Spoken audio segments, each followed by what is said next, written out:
ನಮಸ್ಕಾರ. ವನಜಾ ಮಲೆನಾಡು ಬಂದಾಯಿತು, ಹೊಸ ವಿಡಿಯೋ ತಂದಾಯಿತು. ಬನ್ನಿ ಇವತ್ತು ಪ್ರೇಮ ಕಾವ್ಯ ಸೀರಿಯಲ್ಲು ಹೇಗೆ ಮೂವ್ ಆಗ್ತಿದೆ, ಏನು ಸ್ಟೋರಿ ನೋಡೋಣ.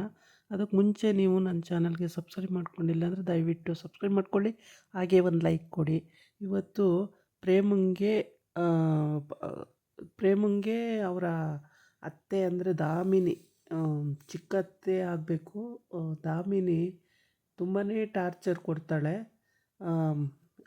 ಆಮೇಲೆ ಈ ಕಡೆ ಬಂದು ಕಾವ್ಯನ್ಗೆ ಮಹಾದೇವ ತುಂಬಾ ಸಪೋರ್ಟ್ ಮಾಡ್ತಿರ್ತಾನೆ. ಅವಳಿಗೆ ಅನುಮಾನ ಬಂದಿರುತ್ತೆ, ಇಷ್ಟೊಂದು ಸಪೋರ್ಟ್ ಯಾಕೆ ಮಾಡ್ತಾರೆ, ಎಲ್ಲಿ ಯಾವ ಹಾಸ್ಟ್ಲಲ್ಲಿ ತಾನೇ ಸೆಕ್ಯೂರಿಟಿ ತಾತ ಇಷ್ಟೊಂದು ಸಪೋರ್ಟ್ ಮಾಡ್ತಾರೆ, ಇವ್ರು ಯಾಕೆ ಇಷ್ಟೊಂದು ನನಗೆ ಹೆಲ್ಪ್ ಮಾಡ್ತಾರೆ ಅಂತ ಇವಳಿಗೆ ಅನುಮಾನ ಇರುತ್ತೆ.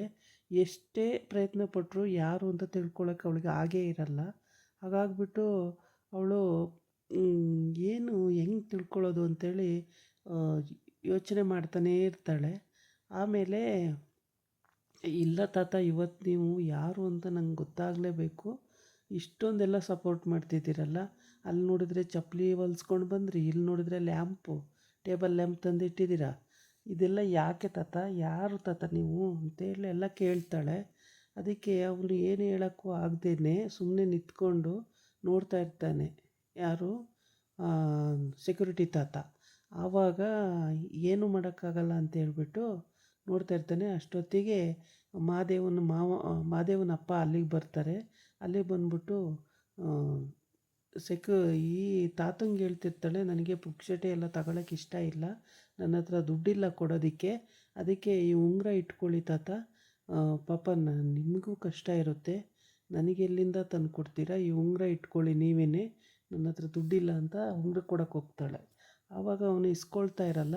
ಆವಾಗ ಸೆಕ್ಯೂರಿಟಿ ತಾತನ ಅಪ್ಪ ಅಂದರೆ ತಾತ ಬಂದ್ಬಿಟ್ಟು, ನನಗೆ ಉಂಗುರ ಬೇಡಮ್ಮ, ನಿನಗಷ್ಟು ಕೊಡಲೇಬೇಕು ಅಂತ ಇದ್ದರೆ ತಾಳಿ ಕೊಟ್ಬಿಡಮ್ಮ ಅಂತ ಹೇಳ್ತಾನೆ.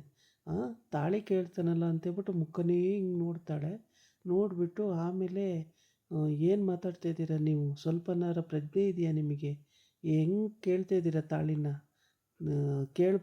ಕೇಳ್ತಾರ ಇದನ್ನೇನಾದರೂ ಯಾರಾದರೂ, ಅಷ್ಟು ಗೊತ್ತಾಗಲ್ವ ನಿಮಗೆ ಅಂತ ಬೈಯಕ್ಕೆ ಹೋಗ್ತಾಳೆ. ಮತ್ತೇನಮ್ಮ, ಉಂಗುರ ಕೊಡ್ತೀನಿ, ಅದು ಕೊಡ್ತೀನಿ, ಇದು ಕೊಡ್ತೀನಿ ಅಂತೀಯಲ್ಲ, ತಾಳಿನೇ ಕೊಟ್ಬಿಡಮ್ಮ ಅತ್ಲಾಗೆ, ಬೇಡ ಅನ್ಸಿದ್ರೆ. ಈಗ ಹೆಂಗೂ ನಿನ್ನ ಗಂಡನ ಜೊತೆ ನೀನು ಬದುಕಲ್ಲ, ನಿನ್ನ ಗಂಡ ಅಂದರೆ ನಿಂಗೆ ಇಷ್ಟ ಇಲ್ಲ, ನಿನ್ನ ಗಂಡ ನಿನಗೆ ಬೇಕಾಗಿಲ್ಲ ಅಲ್ವಾ, ತಾಳಿ ಕೊಟ್ಬಿಡಮ್ಮ ಅತ್ಲಾಗೆ. ಅವನು ಎಂಥನಾರ ಆಗಿರಲಿ, ತಾಳಿ ಕಟ್ಟಿದ್ದಾನೆ ನನಗೆ, ಅವನೇ ನನಗೆ ಜೀವನ ಪೂರ್ತಿ, ನೀವು ಆ ಥರ ಎಲ್ಲ ಕೇಳಬೇಡಿ, ನಾನೇನೋ ಸಿಟ್ಟಲ್ಲಿ ಬೈತೀನಿ, ಅದಕ್ಕೆ ನನ್ನ ಗಂಡನೇ ಅಲ್ಲ ಅಂತ ಹೇಳೋಕ್ಕಾಗುತ್ತಾ, ಅವನೇ ನನ್ನ ಗಂಡ, ನೀವು ಹಂಗೆಲ್ಲ ಕೇಳಬೇಡಿ ಅಂತೇಳಿ ಬೈತಾಳೆ. ಅದಕ್ಕೆ ಅಮ್ಮ ಹೇಳಿದ್ದು, ನನಗೆ ನೀನು ಉಂಗುರ ಕೊಡು, ನೀನು ಉಂಗುರ ಇಸ್ಕೋಬೇಕು, ನೀನು ತಾಳಿ ಇಸ್ಕೋಬೇಕು ಅಂತ ಆಸೆ ಇಲ್ಲ, ಮಹಾದೇವನ ಬಗ್ಗೆ ನಿನಗೇನಿದೆ ನಿನ್ನ ಮನಸ್ಸಲ್ಲಿ ಅಂತ ತಿಳ್ಕೊಬೇಕಾಗಿತ್ತಷ್ಟೇ. ಇಷ್ಟೊಂದು ಬೆಟ್ಟದಷ್ಟು ಆಸೆ ಇಟ್ಕೊಂಡು ಅವನ ಜೊತೆ ಯಾಕೆ ಜಗಳಾಡ್ತೀಯ, ಅವನ ಜೊತೆ ಯಾಕೆ ಇರಲ್ಲ ಒಟ್ಟಿಗೆ ಅಂತೆಲ್ಲ ಕೇಳ್ತಾನೆ. ಅವರು ಮಹಾದೇವನ ಅಪ್ಪ ಕೇಳ್ತಾನೆ. ಆಮೇಲೆ ಅದನ್ನ ನಾನು ಓದೋದು ಮುಖ್ಯ, ನಾನು ಓದಿ ಆಮೇಲೆ ವಾಪಸ್ ಊರಿಗೆ ಹೋಗಬೇಕು, ಅಲ್ಲಿವರೆಗೆ ಹೀಗೇ ಸುಮ್ಮನಿರಿ ತಾತ, ನೀವು ಇಷ್ಟು ಸುಲಭವಾಗಿ ಕೇಳಿಬಿಟ್ರಿ ತಾಳಿನ ಅಂತ. ಈ ಕಡೆ ಬಂದು ಇಲ್ಲಿ ಪ್ರೇಮ, ಗಂಡ ಬಂದು ಪ್ರೇಮ ಪ್ರೇಮ ಅಂತ ಕರಿತಾ ಇರ್ತಾನೆ. ಆದರೆ ಪ್ರೇಮ ಆಗ್ತಾನೆ ಬರ್ತಾಳೆ, ಅವಳು ತಲೆ ಚಿಟ್ಟಿಡ್ದು ಹೋಗಿರುತ್ತೆ, ಫುಲ್ಲು ತಲೆಗುಳ ಬಿಟ್ಕೊಬಿಟ್ಟಿರ್ತಾಳೆ. ಆಮೇಲೆ ಪ್ರೇಮ, ನನಗಿವತ್ತು ಪೇಷೆಂಟ್ ಜಾಸ್ತಿ, ತಲೆ ಸಿಡ್ದು ಹೋಗ್ತಾಯಿದೆ, ಕೈಕಾಲು ಮುಖ ತೊಳ್ಕೊಬರ್ತೀನಿ, ಒಂದು ಲೋಟ ಸ್ಟ್ರಾಂಗ್ ಕಾಫಿ ಕೊಡು, ಇಲ್ಲಾಂದರೆ ಮಲ್ಕೊಬಿಡ್ತೀನಿ ಸುಮ್ಮನೆ ಅಂತಾನೆ. ಆಮೇಲೆ ಇವಳು ಆ ವಿಷಯನ ಹೇಳಬೇಕು ಅವರಿಗೆ, ರಾಮಂಗೆ ಹೇಳಬೇಕು ಅನ್ನಿಸ್ತಾಯಿದೆ, ಆದರೆ ಹೆಂಗೆ ಹೇಳೋದು ಅಂತಲೇ ಚಿಂತೆ ಹತ್ಕೊಂಡು ಕೂತಿದ್ದಾಳೆ.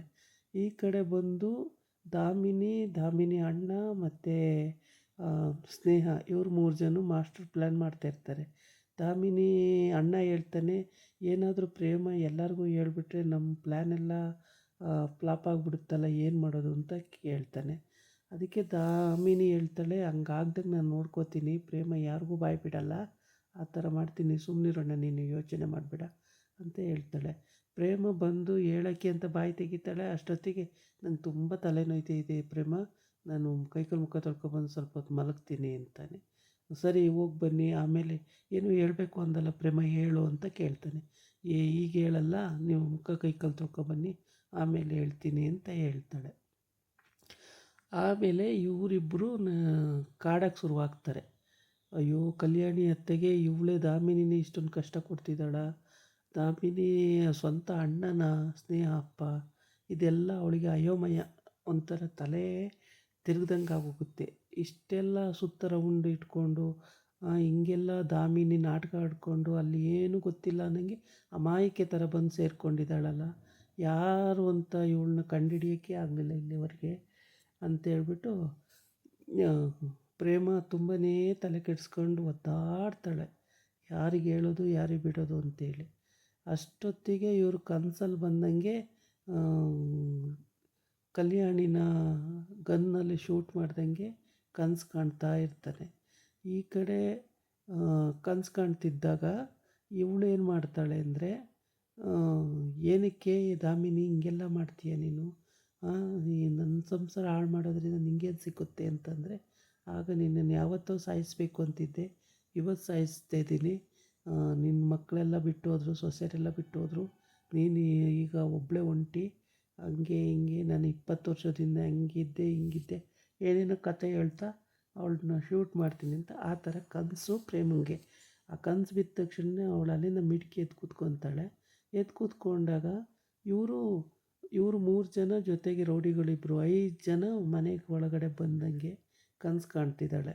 ಇವರೆಲ್ಲ ಬಂದುಬಿಟ್ಟು ಅವಳಿಗೆ ಟಾರ್ಚರ್ ಕೊಡೋದು, ನೀನೇನಾದರೂ ಬಾಯಿ ಬಿಟ್ಟರೆ ನಿನ್ನನ್ನು ಮುಗಿಸ್ಬಿಡ್ತೀವಿ, ಹೀಗೆಲ್ಲ ಪ್ರೇಮಂಗೆ ಟಾರ್ಚರ್ ಕೊಡ್ತಾರೆ.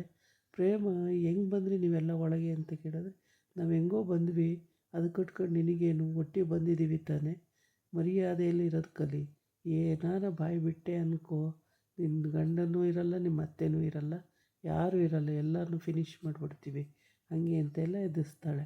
ಆವಾಗ ಅವಳಿಗೆ ಏನು ಹೇಳಬೇಕು ಅಂತಲೇ ಗೊತ್ತಾಗಲ್ಲ. ಫಸ್ಟ್ ಇಲ್ಲಿಂದ ಹೋಗಿ, ನೀವು ಯಾರು, ನೀವು ಹೆಂಗೆ ಬಂದ್ರಿ ಒಳಗಡೆ, ಹಿಂಗೆಲ್ಲ ಅಂದರೆ ಆ್ಯಕ್ಚುಲಿ ಅವಳು ಕನಸು ಕಾಣ್ತಿದ್ದಾಳೆ. ಆ ಕನಸಲ್ಲಿ ಈ ಥರ ಎಲ್ಲ ಇವ್ರು ಕಾಣಿಸ್ಕೋತಾ ಇದ್ದಾರೆ. ಅವಳಿಗೆ ಭಯ ಆಗ್ಬಿಟ್ಟಿದೆ, ನಾಳೆ ಏನು ಮಾಡ್ತಾರೋ ಏನು ಅಂತ ಭಯ ಪಟ್ಕೊಬಿಟ್ಟಿದ್ದಾಳೆ ಪ್ರೇಮ. ಇತ್ಲೇ ಗಂಡನ ಹತ್ರನೂ ಹೇಳ್ತಾ ಇಲ್ಲ, ಇತ್ಲೇ ಮಹಾದೇವನ ಹತ್ರನೂ ಹೇಳ್ತಾ ಇಲ್ಲ, ಇತ್ಲಾಗಿ ಅಂದರೆ ಪಕ್ಕ ಗೊತ್ತಾಗ್ಬಿಟ್ಟಿದೆ ಅನ್ನೋದು ದಾಮಿನಿಗೆ ಪಕ್ಕ ಗೊತ್ತಾಗ್ಬಿಟ್ಟಿದೆ. ಅಂದರೆ ಪ್ರೇಮಂಗೆ ಗೊತ್ತಾಗಿದೆ ಅಂತ ದಾಮಿನಿಗೆ ಪಕ್ಕ ಗೊತ್ತಾಗ್ಬಿಟ್ಟಿದೆ. ಇವಳೇ ಎಲ್ಲರ ಕಡೆ ಸ್ಪ್ರೆಡ್ ಮಾಡಿಬಿಟ್ರೆ ನಮ್ಮ ಪ್ಲ್ಯಾನ್ ಎಲ್ಲ ಫ್ಲಾಪ್ ಆಗುತ್ತೆ ಅನ್ನೋದು ಭಯ ಇದೆ. ಹಂಗಾಗ್ಬಿಟ್ಟು ಅವಳನ್ನು ಲಾಕ್ ಮಾಡಬೇಕು, ಇವಾಗ ಪ್ರೇಮನ್ನ ಇವರೆಲ್ಲ ಸೇರಿ ಲಾಕ್ ಮಾಡಬೇಕು.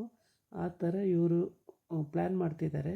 ಇವಳಿಗೆ ಕನಸಲ್ಲೇ ಬಂದು ಕಾಡ್ತಾ ಇದ್ದಾರೆ. ಇವಾಗ ಏನು ಮಾಡಿದ್ರೂ ಕನಸಿಂದ ಆಚೆ ಹೋಗ್ತಾ ಇಲ್ಲ. ಈ ಕಡೆ ಬಂದು ಮಹಾದೇವನಿಗೆ ಅವರಪ್ಪ ಎಲ್ಲ ರೀತಿಯೂ ತಿಳುವಳಿಕೆ ಹೇಳಿ ಆಮೇಲೆ ಈ ಥರ ಆಯಿತು 20 ವರ್ಷದ ಹಿಂದೆ ಅಂತೆಲ್ಲ ಕತೆ ಹೇಳ್ತಾನಲ್ಲ, ಆವಾಗ ಅಪ್ಪ ಅಜ್ಜಿ ನಿನ್ನ ಸಂಸಾರ ಎಲ್ಲಿದ್ರೂ ಸರಿ ನಾನು ಒಂದು ಮಾಡೇ ಮಾಡ್ತೀನಿ, ನೀನೇನು ಭಯಪಡಬೇಡ ಅಪ್ಪಾಜಿ, ನನ್ನ ಜೊತೆಗೇ ಇರು, ಯಾವತ್ತಿದ್ರೂ ನಿನ್ನನ್ನು ನಾನು ಕೈ ಬಿಡಲ್ಲ ಅಂತ ಹೇಳ್ತಾನೆ.